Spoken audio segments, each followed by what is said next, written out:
take a break. Hi guys, good morning. Give yourself a moment to pause and clear your mind.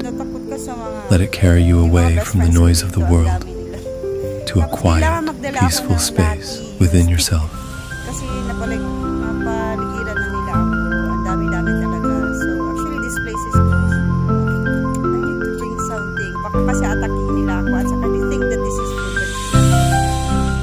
So ang dami nila talaga. Ayun. And they were so hungry and I have no food to give them. So don't attack me. So this is my best friends. So many times that I was almost attacked here. Maglalakad lang sana ako isang mga dalawang laps lang. So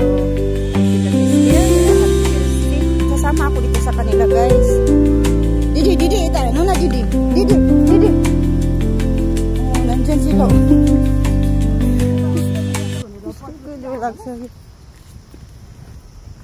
So ito na yung dala ko. Ito na yung dala ko kasi for in case pupunta sila sa akin. Dito din the last time nung naglalakad kami ng asawa at anak ko. Yung mayroong mga grasses na na tawag dito yung Makati like that. So mga makakatiyan sila guys. Yung mga yan, mga makakatiyan. So noon nagtiktok ako dyan tapos nasugatan ako. So it gives me rashes and allergies for a week. Okay, so yun na yung kaibigan ko, si Didi, ang bilis. Takot siya, takot din ako eh. So ganito dito. Actually this was closed but now it's open again to the public to walk. Magdalawang laps lang ako guys na mag-ikot-ikot dito. Kasi syempre, ayan, for refreshing my mind. Okay? So may hinahatid lang tayo na pumunta ng kung saan-saan. So dito, kausapin natin yung mga kahoy. Saka yung mga unggoy. Actually, they're so hungry. So, I'm really scared to walk this way. Kasi maraming beses na akong inaatake dito sa totoo lang. So I need to capture my friends. Those Ajusi and Ajuma. Oh, diba? Ang ganda dito. Oh, so nice.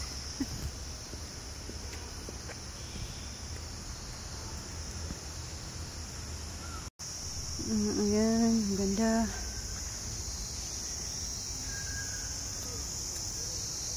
So lahat ng pupunta dito may yung dalang stick. So dahil stress ako sa sarili ko, kaaway ko sarili ko. Gusto ko nang makipagbati sa sarili ko. Ang hirap pagbatiin itong kaaway ko yun. Yung sarili ko, ako at saka ako pa rin. Diyos mayo, Diyos ko Lord, Marimar. Ayan. Ang dami talagang pagsubok sa buhay. I really wanted to sing that pagsubok with my own bare hands. Gitar at pudpud ng kamay. But it takes time. Kailangan practice ng chords. Oh, ayun! Ang sweet nila guys. Wait lang. Oh, you see? So they're so sweet there. Ayan o. So, naghingot anay ba? Na sila yung mga kuto diha. Loving kayo dyan, okay? So yun lang guys.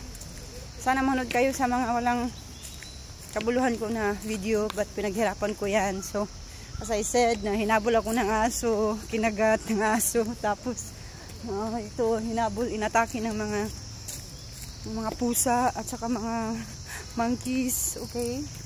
But still, yeah, I would not stop vlogging because mayroon naman mga sentimo na kinikita.